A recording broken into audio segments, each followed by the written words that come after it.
Oke, pada kesempatan kali ini saya akan membahas soal ujian akhir mata kuliah statistika dan probabilitas.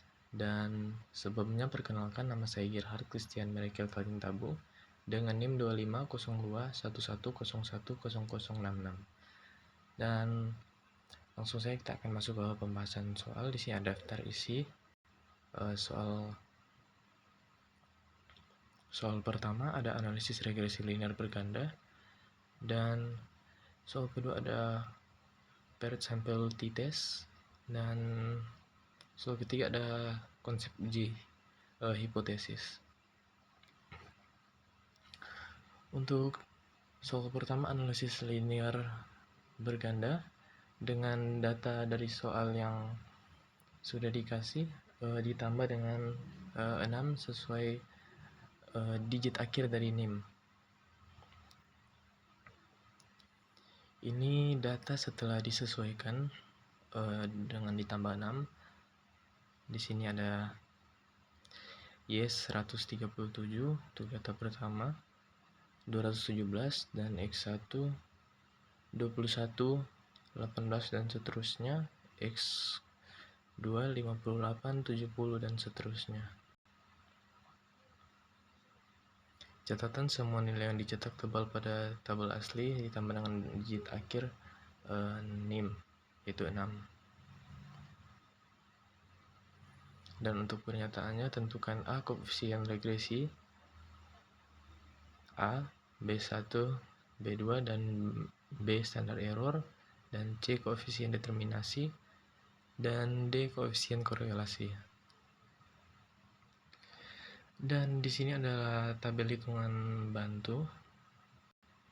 Untuk di sini kita sudah dapatkan, maksudnya kita sudah buat tabel hitungan bantu. Di sini ada Y 137, 217, 114, dan seterusnya, X1 21, 18, 17, dan seterusnya, X2 58, 70, dan seterusnya. Dan ini ada X1 kuadrat, yaitu kita dapatkan dari X1 kita kuadratkan 441, 324, dan seterusnya. Dan X2 kuadrat itu sama, kita dapatkan dari X2 kita kuadratkan. Dan langsung saja kita masuk ke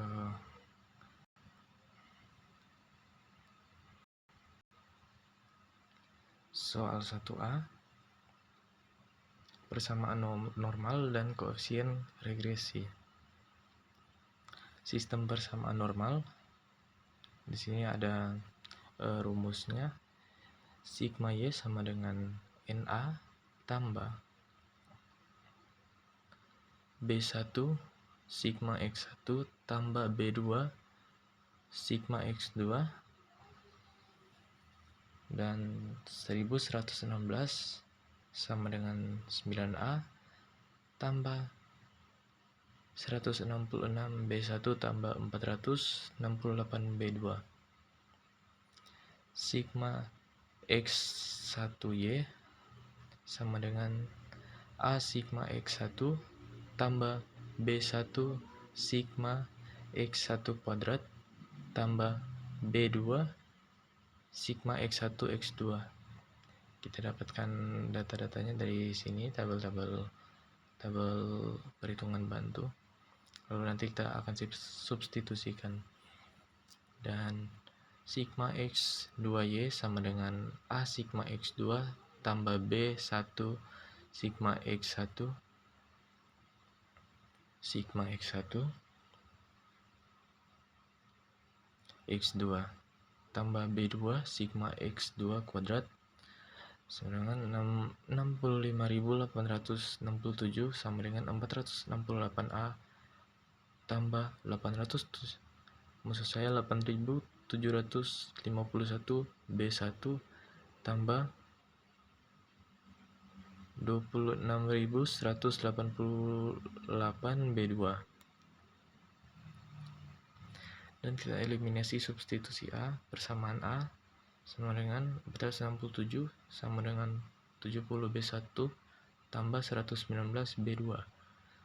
Persamaan B sama dengan 5354,3 sama dengan 119 B1 tambah 1852 B2. Substitusi A ke B sama dengan 1649,7 B2 sama dengan 4600,4. Jadi hasilnya B2 sama dengan 2789, B1 467 kurang 119 kali 2789 per 70 sama dengan 1930. A sama dengan 1163 dikurang 166 B1 min 468 B2 per 9 sama dengan hasilnya min 51,42. Untuk persamaan regresi Y topi sama dengan atau Y bar sama dengan min 51,42 tambah 1930 X1 tambah 2789 X2. Dan untuk soal 1B sini ada standar error. Di sini sudah saya buatkan tabelnya. Di sini ya rumus dari Y bar, Y min Y bar, dan Y min Y bar kuadrat. Dan untuk rumusnya SE atau standar error sama dengan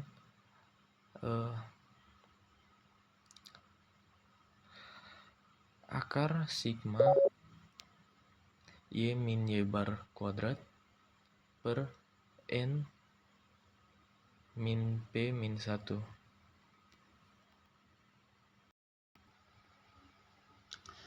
Nah, dan di sini sigma Y min Y bar kuadrat sama dengan 4991,6, N sama dengan 9, P sama dengan 2. Itu jumlah variabel bebas. N min P min 1 sama dengan 6.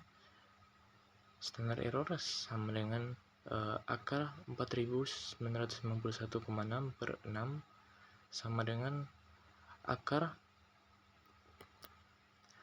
831,9 sama dengan standar error 28,84. Soal 1C dan 1D, koefisien determinasi R kuadrat dan korelasi R. Untuk koefisien determinasi atau R kuadrat,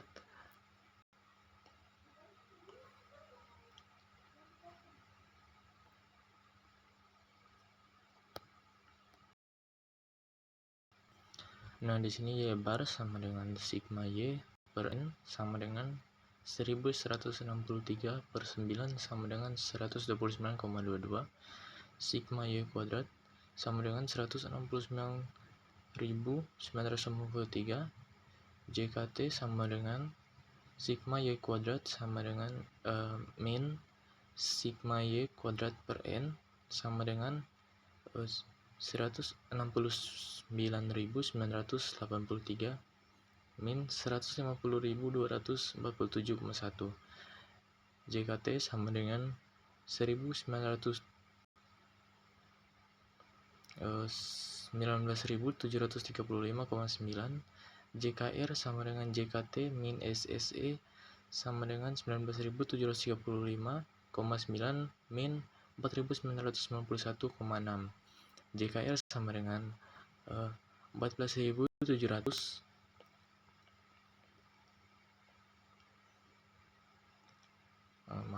JKR sama dengan 14.744,3.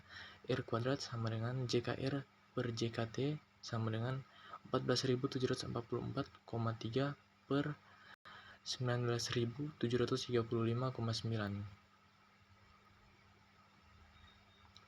R kuadrat sama dengan 0,747 atau 74,71%. Dan koefisien relasi R sama dengan akar R kuadrat. R sama dengan akar 0,7471. Interpretasi R, nilai R 0,864 menunjukkan korelasi yang sangat kuat antara variabel X1, X2 secara bersama-sama terhadap variabel Y sebanyak 74,71%. Variasi Y dijelaskan oleh model regresi, sedangkan 25,29% dipengaruhi, sisanya dipengaruhi faktor lain di luar model. R sama dengan 0,864 atau sangat kuat. Dan untuk soal kedua, pair sample t-test. Nah, di sini ada data yang sudah disesuaikan dengan dikurangkan 6 sesuai dengan perintah dari soal. Jumlah kecelakaan per tahun pada 16 lokasi atau X1 sebelum pemasangan, X2 sesudah pemasangan traffic light. Di sini ada datanya yang sudah saya tambahkan dengan 6 dan maksud saya dikurangkan dengan 6, dan kita peroleh hasil sigma D sama dengan 2207, sigma D kuadrat sama dengan 24.358 dan N sama dengan 16. Nah, soal kedua sini perhitungan uji T berpasangan. Angka hitung rata-rata selisih D bar sama dengan D bar min sigma D per N sama dengan 207 per 16 sama dengan 12.935.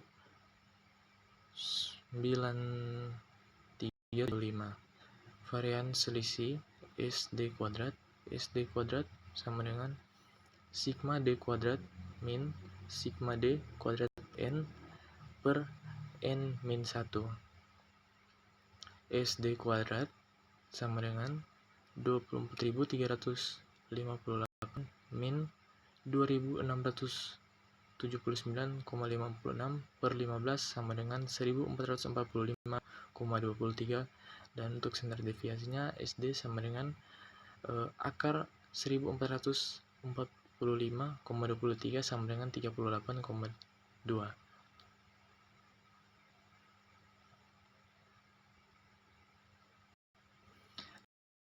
Dan uji hitung.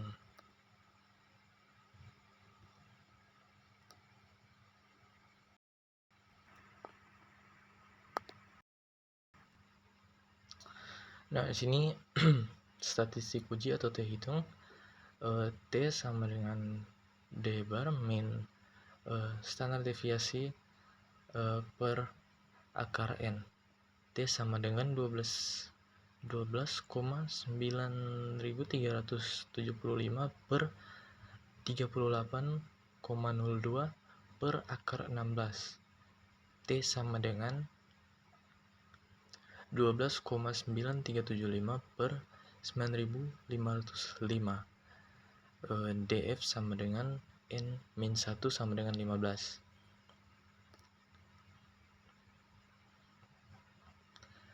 Di sini kita dapatkan hasil T hitung 1361 dan T tabel atau A sama dengan 0,05, DF sama dengan 15, 2131.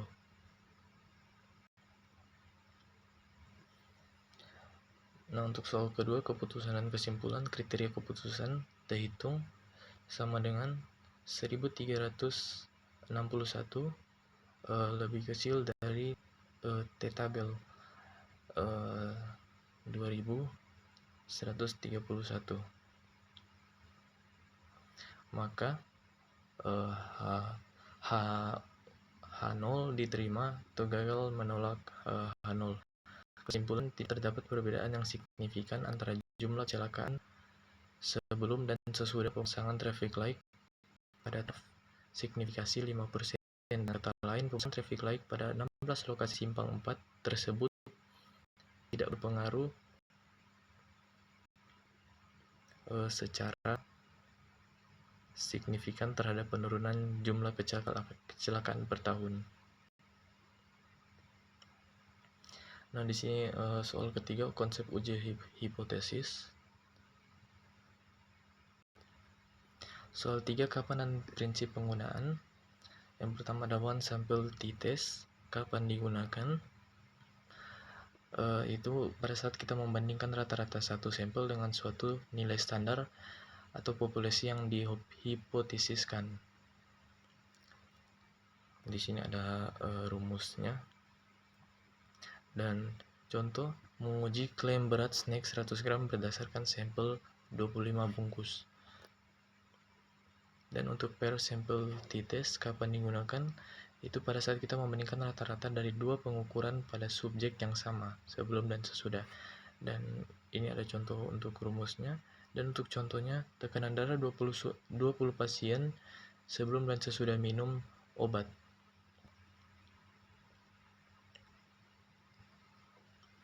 Dan untuk one way ANOVA atau F-test, kapan digunakan? Yaitu pada saat kita membandingkan rata-rata dari 3 kelompok atau lebih yang independen berdasarkan suatu faktor.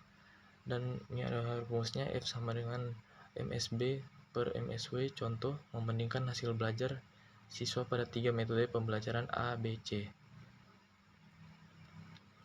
Dan untuk ringkasan perbedaan, di sini ada jenis uji, jumlah kelompok. Untuk one sample t-test ada satu sampel. Dan untuk sifat data dibandingkan dengan data nilai tetap. Tujuan utama menguji rata-rata sampel versus nilai populasi. Dan untuk per sampel t-test itu untuk dua pengukuran untuk jumlah kelompok dan sifat datanya berpasangan atau subjek yang sama. Tujuan utamanya menguji perbedaan kondisi sebelum dan sesudah. Dan untuk F-test itu lebih dari 3 kelompok. Untuk sifat datanya independen dan atau bebas. Dan tujuan utamanya untuk menguji perbedaan rata-rata antar kelompok. Untuk inti perbedaan, one sample t-test membandingkan satu rata-rata dengan sampel nilai tetap. Untuk per sampel t-test membandingkan dua kondisi pada subjek yang sama, sedangkan one way ANOVA membandingkan rata-rata dari 3 atau lebih kelompok yang independen sekaligus. Dan mungkin sampai sini saja untuk pembahasan soal kali ini. Terima kasih.